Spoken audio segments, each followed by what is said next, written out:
Welcome to our game today, which is between Vladimir Kramnik and Alexander Morozevich from 2007, which is a game of endless attacking combinations in the Catalan opening by Kramnik. Now, Kramnik, of course, is a master at the Catalan, which is normally brought to position by d4, knight f6, c4, e6, and g3.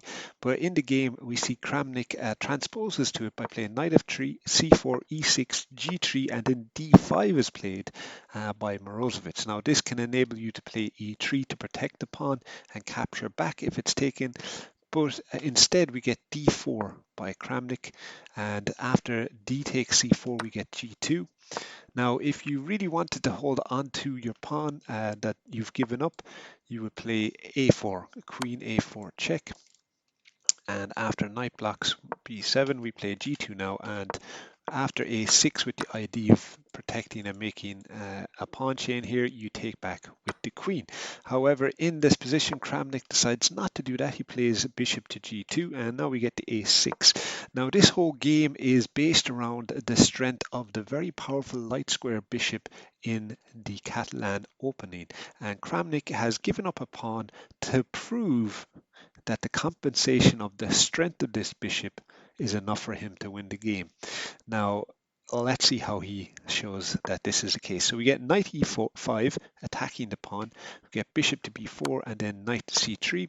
Then we get knight to d5. Now, this might seem that Kramnik has made a mistake, that he's giving up an extra pawn and that he is going to capture this pawn on the b file. But in the game, Kramnik, he just castles. And Morozevich decides to castle. Why does he castle? Well, let's have a look at the two lines. Look at these combinations that are possible. What if Morozevich took with the bishop? So bishop takes c3, we get b takes c3, knight takes c3, after queen c2, knight to b5, e3, protecting this pawn and making a nice little pawn chain. You get castles by black. We get knight takes the pawn back on c4, knight to d6, and knight to e5. And here white has got a very pleasant attacking game where you can put the rook in b1, lining up with the light square bishop to this pawn on b7, which is now pinned to the rook.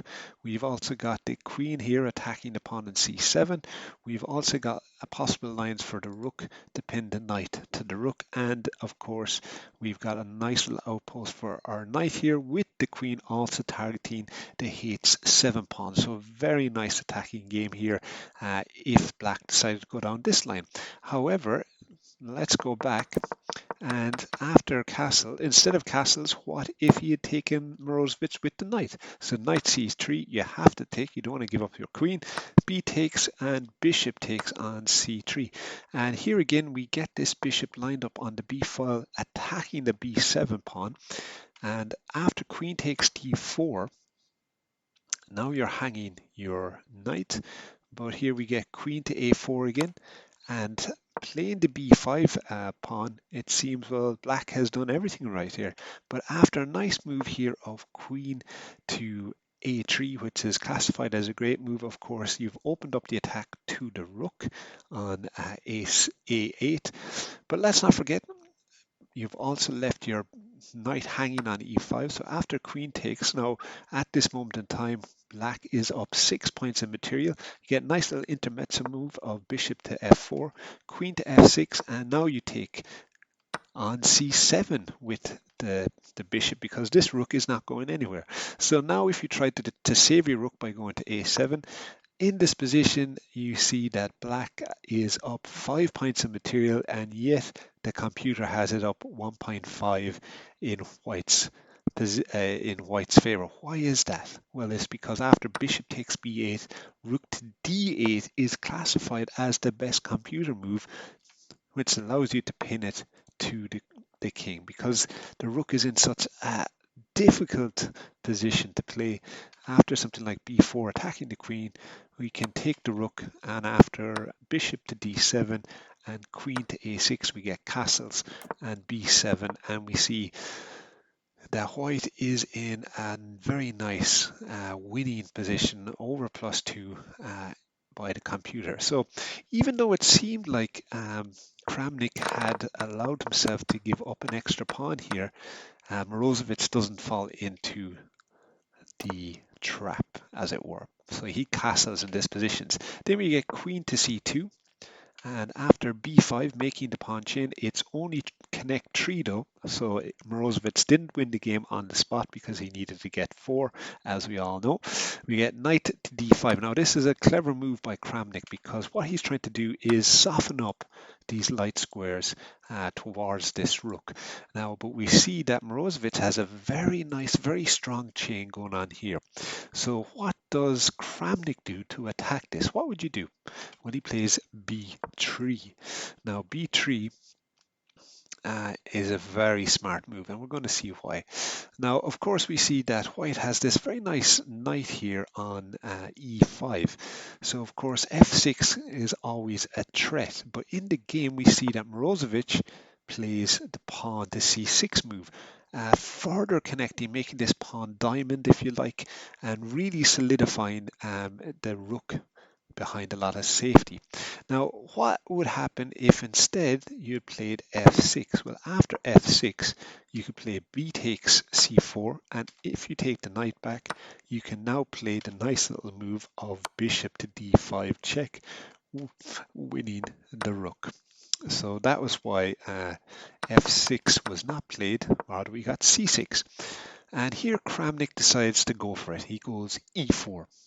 Now, there is a massive difference now because f6 is played, but there's a massive difference on the board because with this e4 pawn, we're going to see some magic. And the brilliant move in this position is Kramnik playing e takes d5. Brilliant move.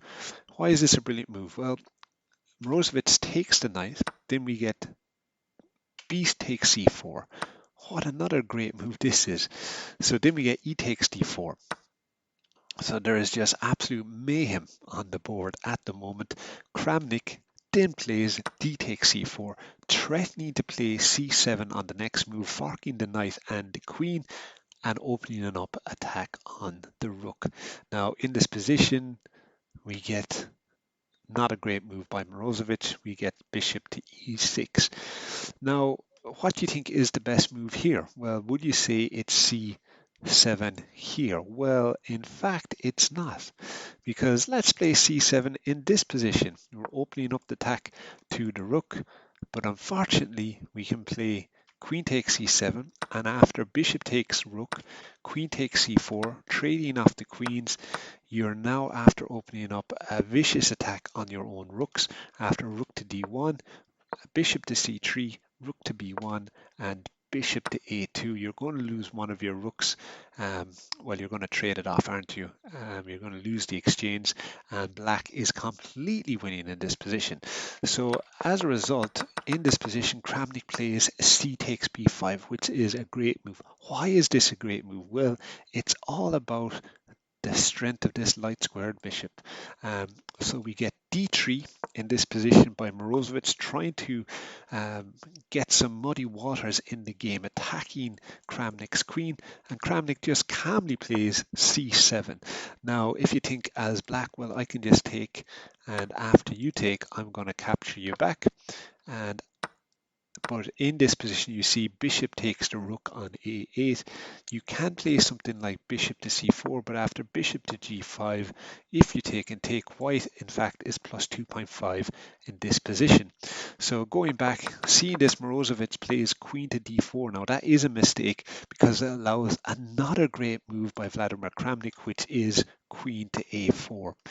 Now, queen to a4 is a great move because we get knight to d7 afterwards. Now, it's a great move because we're attacking the knight, we're attacking the rook, but we're also hanging our own rook.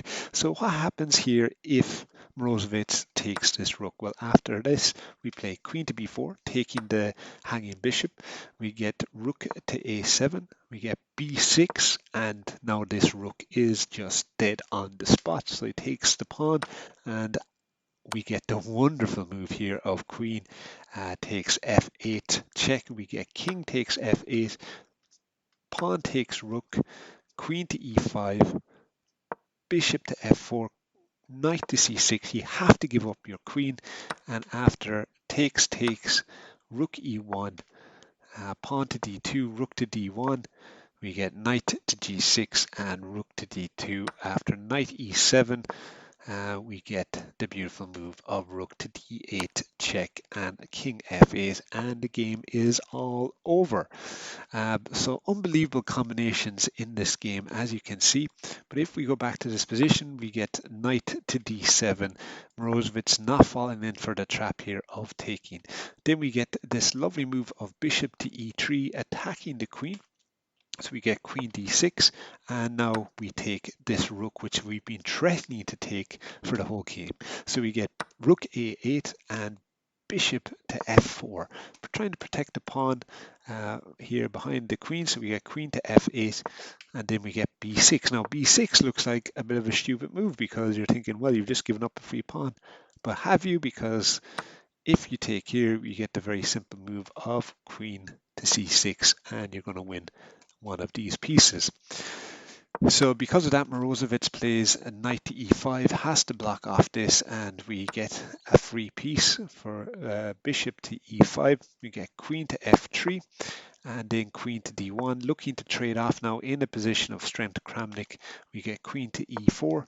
After b7, we get rook to f8. Now there is a line that you can go to where you play queen takes on b7, and after queen d3, bishop h3, threatening to checkmate, we get f3, queen c6, rook to fc1, c5 check, king to h1, rook to f8, rook to c3, bishop to e6, rook to ac1, and after bishop to c8, we see that white has completely won the game. However, as we said, in the position after b7, Morozevich played rook to f8. Now, after rook to f8, we get the nice move here of queening your pawn. So we get bishop to d5 here, threatening checkmate, and after f3, Morozevich here decided that he had enough and he resigned. Now the game could have continued after f3 of queen to e5, taking this bishop, but after the nice little combination here of queen to d3, bishop takes d7, queen takes b7, queen takes b5, queen to b5, and after checking with your other queen, you get king h8, trading the queens off, and after taking here the bishop on b4, the game is dead and white completely wins. So I hope you enjoyed this really wonderful example of the light square bishop and the advantages of light squares in the Catalan.